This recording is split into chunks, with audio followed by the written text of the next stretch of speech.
नमस्ते बच्चों, हमारा चैप्टर चल रहा है एल्डिहाइड कीटोन कार्बोक्सिलिक एसिड और इसमें अब हम पढ़ेंगे केमिकल रिएक्शंस। केमिकल रिएक्शन में जो सबसे पहले कैटेगरी आ रही है वो है न्यूक्लियोफिलिक एडिशन रिएक्शंस। ध्यान देना, एडिशन वर्ड आ रहा है, इसका मतलब ऐड होगा और पहले अटैक न्यूक्लियोफाइल का होता है इसके अंदर। और एडिशन रिएक्शन कब होती है? जब डबल बॉन्ड या ट्रिपल बॉन्ड यानी अनसेचुरेशन हो कंपाउंड के अंदर, तब एडिशन रिएक्शन होती है। अब जैसा कि आपको यहाँ पे दिख रहा है, ये फिगर देखिए, कार्बोनिल जो कार्बन होता है डबल बॉन्ड ऑक्सीजन के साथ में बनाता है और बाकी जो दो वैलेंसीज हैं वो हाइड्रोजन या किसी एल्काइल ग्रुप या एरिल ग्रुप से सेटिस्फाई होती हैं। अगर दोनों हाइड्रोजन से है तो वो फॉर्मल्डिहाइड है, और अगर एक हाइड्रोजन है तो एल्डिहाइड, और अगर दोनों कार्बन से सेटिस्फाई हो रही हैं तो वो कीटोन होगा। ये आपको पता है अच्छी तरह से। अब इसमें ध्यान देना, ये न्यूक्लियोफिलिक एडिशन रिएक्शन है, तो ये जो न्यूक्लियोफाइल है जब इसका अटैक होता है तो उसके इन्फ्लुएंस से क्या होता है कि ये जो डबल बॉन्ड आपको दिख रहा है इसमें से एक बॉन्ड यानी कौन सा, पाई बॉन्ड। आपको पता है दो बॉन्ड होते हैं, एक तो सिग्मा होता है और एक पाई होता है, और जो पाई वाले इलेक्ट्रॉन हैं वो लूजली बॉन्डेड होते हैं। तो जब ये न्यूक्लियोफाइल का अटैक होता है तो इसके इन्फ्लुएंस से ये जो इलेक्ट्रॉन हैं पाई वाले, ये ऑक्सीजन की तरफ कम्प्लीटली शिफ्ट हो जाते हैं। ध्यान देना, यहाँ पर जैसे कार्बन पर पार्शियल पॉजिटिव चार्ज है और ऑक्सीजन पर पार्शियल नेगेटिव चार्ज है, ये उस केस में है जब ये लूजली बॉन्डेड हैं और जो इलेक्ट्रॉन हैं वो ऑक्सीजन की इलेक्ट्रॉन नेगेटिविटी की वजह से पार्शियली ऑक्सीजन की तरफ शिफ्टेड हैं। लेकिन जब ये न्यूक्लियोफाइल का अटैक होता है तो उसके इन्फ्लुएंस में ये इलेक्ट्रॉन कम्प्लीटली शिफ्ट हो जाते हैं। तो क्या होता है कि ये जो पार्शियल नेगेटिव चार्ज है ये कंप्लीट नेगेटिव चार्ज में कन्वर्ट हो जाता है। ऑब्वियसली कार्बन पर कंप्लीट पॉजिटिव चार्ज आ जाएगा। ठीक है। और एक खास बात, ये जो स्ट्रक्चर है प्लानर स्ट्रक्चर है, कार्बन पर sp2 हाइब्रिडेशन है, और आपको पता है कि sp2 में प्लानर स्ट्रक्चर होती है और ऑक्सीजन और बाकी जो दोनों ग्रुप हैं ये सारे एक प्लेन के अंदर ही होते हैं। यानी हम बोल सकते हैं कि ये ए वाला ग्रुप है, ये बी वाला ग्रुप है, ये कार्बन है, ये ऑक्सीजन है, ये सारे के सारे प्लानर स्ट्रक्चर में हैं, ये एक प्लेन के अंदर हैं। ठीक है। लेकिन फिर क्या होता है, जब ये न्यूक्लियोफाइल का अटैक होता है तो इसका हाइब्रिडेशन चेंज होने लग जाता है। जो sp3 है, सॉरी, जो sp2 हाइब्रिडेशन है वो sp3 में कन्वर्ट होता है।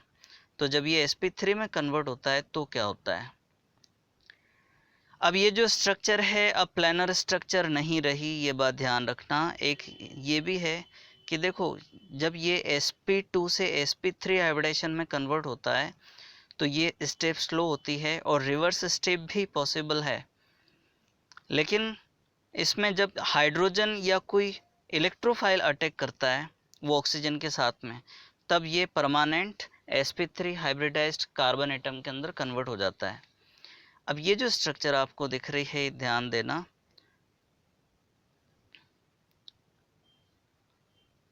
आप इसमें ये वाला देखिए, इसके अंदर अब ये प्लानर स्ट्रक्चर नहीं है। ये जो आपको दिख रहा है ना बी, ये हमारी तरफ आप इमेजिन कीजिए, और ये जो ए वाला ग्रुप है वो उस तरफ आप इमेजिन कीजिए। और एक ख़ास बात, इसके अंदर ये कार्बन और ये ऑक्सीजन ए और बी ये सारे अब एक प्लेन में नहीं है, जबकि ये पहले एक प्लेन में थे। ये नीचे की तरफ आ रहे हैं और इस तरफ आप देखिए ये जो हाइड्रोजन है इसका भी अटैक हो रहा है, तो ये रिएक्शन अब फॉरवर्ड डायरेक्शन की तरफ मूव कर रही है, तो इसमें ऑक्सीजन के साथ में ये हाइड्रोजन अटैच हो गया। तो ये न्यूक्लियोफिलिक एडिशन रिएक्शन है। अब न्यूक्लियोफाइल का अटैक कितना इजीली होगा ये इस बात पर डिपेंड करता है कि एक तो जो न्यूक्लियोफाइल अटैक कर रहा है ये इसका इन्फ्लुएंस कितना है, इसका प्रभाव कितना है। दूसरी बात, ये जो ए और बी ग्रुप अटैच हैं कार्बन के साथ में, ये कौन से हैं इस पर डिपेंड करेगा। अगर ये इलेक्ट्रॉन पुशिंग ग्रुप है तो न्यूक्लियोफाइल का अटैक उतना फास्ट नहीं हो पाएगा या उतनी स्ट्रेंथ के साथ में नहीं हो पाएगा। लेकिन अगर उल्टा हो और ये ए और बी ग्रुप अगर मान लो इलेक्ट्रॉन विड्रॉइंग ग्रुप हैं तो न्यूक्लियोफाइल का अटैक उतना इजीली होगा। तो हम बोल सकते हैं कि जो एल्डिहाइड्स हैं उनकी रिएक्टिविटी कीटोन्स के कंपैरिजन में ज़्यादा है। मैंने आपको इस बात के बारे में पिछले वीडियो में बताया था कि अगर कार्बोनिल कार्बन के साथ में अगर क्लोरीन या इलेक्ट्रॉन विड्रॉइंग ग्रुप लग जाते हैं तो वो उस कार्बन पर इलेक्ट्रॉन की डेंसिटी कम करते हैं, इस वजह से न्यूक्लियोफाइल का अटैक इजीली होता है, या यूँ हम कह सकते हैं कि वो कार्बोनिल की रिएक्टिविटी को बढ़ाते हैं। तो ये सारा कुछ डिस्क्रिप्शन इसके अंदर लिखा हुआ है। अब हम देखते हैं कुछ एडिशन रिएक्शन के बारे में। Some important example of nucleophilic addition reaction. सबसे पहली देखो, ये कॉमन रिएक्शन है, हाइड्रोजन साइनाइड। ये एक एसिड का काम करता है, या ये एक तरह का एसिड है। तो बेस की प्रेजेंस में या हाइड्रोक्साइड आयन है उनके प्रेजेंस में क्या होता है, ये एसिडिक बिहेवियर शो करता है। इस रिएक्शन के अंदर जो सबसे ऊपर आपको दिख रही है, इस रिएक्शन के अंदर आपको दिख रहा है कि जो HCN है वो ये हाइड्रोजन प्रोटॉन के फॉर्म में डोनेट कर रहा है, हाइड्रोक्साइड इस प्रोटॉन को कैप्चर कर रहा है और ये साइनाइड बना। ये जो साइनाइड है ये न्यूक्लियोफाइल का काम करता है। अब इसका अटैक हो रहा है इस कार्बोनिल कार्बन के ऊपर, ठीक है। देखो ये जो वैलेंसी है कार्बन की, एक तो ये वाली और एक ये वाली, ये दोनों वैलेंसी किससे सेटिस्फाई कर रही है वो डिपेंड करेगा। तो ये एल्डिहाइड है, कीटोन है, कुछ भी हो सकता है, पर ये एक जनरल रिएक्शन की हम बात कर रहे हैं। अब ये साइनाइड का जब अटैक हुआ, जो कार्बन है, इन कार्बन और ऑक्सीजन के बीच में जो डबल बॉन्ड है, वो डबल बॉन्ड अब यहाँ पर ये सिंगल बॉन्ड के अंदर कन्वर्ट हुआ। और आपको ये चीज़ समझ में आ रही होगी कि कार्बन और ऑक्सीजन दोनों की एक एक वैलेंसी फ्री हुई है। तो पहले इस कार्बन पर ये साइनाइड अटैक होकर के और अटैक करेगा और अटैच हो जाएगा। तो ये साइनाइड अटैच हुआ। अब फिर आप देखिए, ये प्रोटॉन, इसका अटैक हुआ इस ऑक्सीजन के ऊपर, तो ये प्रोटॉन अटैच हो जाएगा तो हाइड्रोक्साइड के अंदर कन्वर्ट हो जाएगा। अब एक ही कार्बन पर अगर साइनाइड भी है और हाइड्रोक्साइड भी है तो ऐसी जो स्पीशीज बनती है उसको कहा जाता है साइनोहाइड्रिन, ठीक है। तो ये एडिशन रिएक्शन हुई।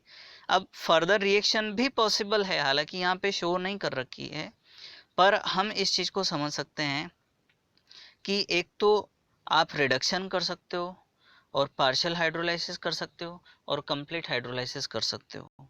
देखो बच्चों, ये ध्यान रखना आप लोग कि ये जो साइनाइड है, कार्बन और नाइट्रोजन के बीच में ट्रिपल बॉन्ड होता है। तो अगर इसका रिडक्शन करेंगे तो इस कार्बन पर 2 हाइड्रोजन अटैच हो जाएंगे और इस नाइट्रोजन पर भी 2 हाइड्रोजन अटैच हो जाएंगे। तो रिडक्शन का मतलब क्या होता है, गेनिंग ऑफ हाइड्रोजन या एडिशन ऑफ हाइड्रोजन।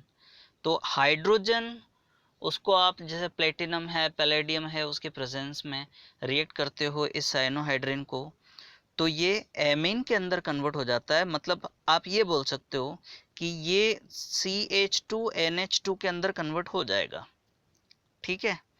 तो ये जो साइनोहाइड्रिन है अब किस में कन्वर्ट हो गया, एक तरह का एमिन। लेकिन ये एमिन कौन सा होगा, हाइड्रोक्साइड ग्रुप भी है, तो इस तरह का जो एमिन है उसको हम हाइड्रोक्सिल एमिन बोलेंगे।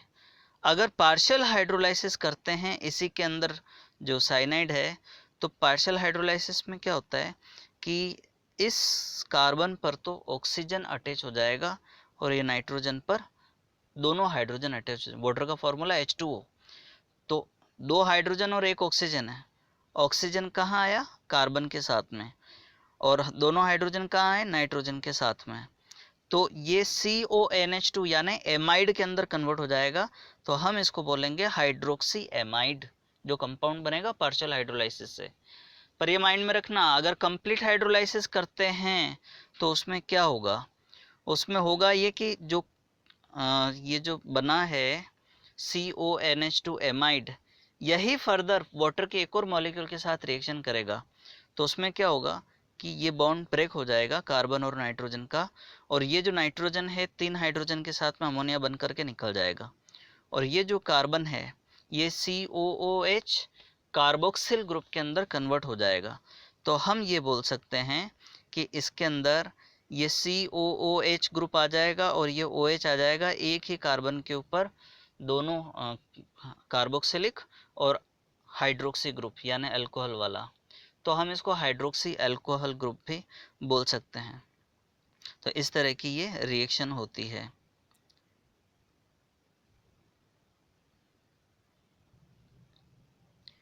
नेक्स्ट रिएक्शन एडिशन वाली ही रिएक्शन है, अभी हम एडिशन में ही चल रहे हैं। Addition of sodium hydrogen sulphide, आपको फॉर्मूला पता होगा NaHSO3। देखो ये हम बहुत से बच्चों का ये कॉन्सेप्ट क्लियर नहीं होता है। जो एनाइंस हैं सल्फाइड, सल्फाइट, सल्फेट, थायोसल्फेट, ये क्या है मैं बता दूं आपको। सल्फाइड S2 नेगेटिव होता है, सल्फाइट SO3 2 नेगेटिव होता है, सल्फेट SO4 2 नेगेटिव और थायोसल्फेट H2O3 2 नेगेटिव होता है। तो जो हाइड्रोजन सल्फाइड मतलब HSO3 नेगेटिव ये आयन है और सोडियम है, ऑब्वियसली Na पॉजिटिव इसके साथ कंबाइन कर दो तो NaHSO3 होता है। इसको हम सोडियम हाइड्रोजन सल्फाइड बोलते हैं। तो इसका भी एडिशन इसके साथ में हो सकता है कार्बोनिल के साथ में, ठीक है। एल्डिहाइड है, कीटोन है, ये इस पे डिपेंड करेगा। तो आप इस रिएक्शन के अंदर देख रहे हैं ये कार्बोनिल एल्डिहाइड कीटोन और ये सोडियम हाइड्रोजन सल्फाइड। अब इसमें ये जब ऐड होगा तो दो तरह के पॉसिबल हैं यहाँ पर स्पीशीज, या एडक्ट बोल सकते हो, इंटरमीडिएट कंपाउंड्स बोल सकते हो, है ना। अब इसमें जो दो पॉसिबिलिटीज़ हैं, एक तो ये वाली और एक ये वाली। मतलब इसमें ये जो हाइड्रोजन है ये सोडियम की जगह एक्सचेंज हो सकता है, पर ये इस बात पर डिपेंड करता है कि इस कार्बन के साथ में यहाँ पर कौन से ग्रुप अटैच्ड हैं। मोस्टली क्या होता है कि जो एल्डिहाइड्स होते हैं उन एल्डिहाइड्स के अंदर ये वाला ज़्यादा स्टेबल है, तो ये एल्डिहाइड्स के लिए ज़्यादा स्टेबल है, जबकि ये वाला कीटोन्स के लिए ज़्यादा स्टेबल है। तो एडिशन रिएक्शन हो गई। और एक ख़ास बात, ये जो एडक्ट बनता है वाटर के अंदर सॉल्युबल है, पानी में डिज़ोल्व होने के बाद में ये जो रिएक्शन रिवर्स हो जाती है तो वापस हमको वही एल्डिहाइड और कीटोन मिलता है। तो अब आप सोचोगे कि फिर इस रिएक्शन का यूज़ क्या है। ये एक्चुअल में ये रिएक्शन एल्डिहाइड्स और कीटोन को प्यूरिफाई करने के लिए यूज़ करते हैं। क्योंकि होता क्या है कि जब सोडियम हाइड्रोजन सल्फाइड का एडिशन होता है तो ये सॉलिड फॉर्म के अंदर कन्वर्ट हो जाते हैं, तो इम्प्योरिटीज़ रिमूव हो जाती है, तो फिर इसको हम आराम से सेपरेट कर सकते हैं। वाटर के साथ में आप जब ट्रीट करोगे तो ये सॉल्युबल है, पानी के साथ में डिज़ोल्व हो जाएगा। तो इस तरह से हम सेपरेट कर सकते हैं। एडिशन ऑफ ग्रिग्नोड रिएजेंट्स, ये हम पढ़ चुके हैं 11th क्लास के अंदर, सॉरी 11th चैप्टर के अंदर। आप लोगों को याद आया होगा, मैंने बताया था कि एल्डिहाइड और कीटोन है वो ग्रिग्नोड रिएजेंट के साथ में रिएक्शन करके और अल्कोहल्स बनाते हैं। डिपेंड करता है, मैं रिकॉल कर देता हूँ, वापस बताता हूँ। वो पेज एक बार ओपन कर लेते हैं। आपको याद आया होगा कि अगर फॉर्मेल्डिहाइड लेते हैं तो प्राइमरी अल्कोहल बनता है, फॉर्मेल्डिहाइड के अलावा कोई दूसरा एल्डिहाइड लेते हैं तो सेकेंडरी अल्कोहल बनता है, लेकिन अगर कीटोन लेते हैं तो टर्शरी अल्कोहल बनता है। देखें ये रिएक्शन हम वापस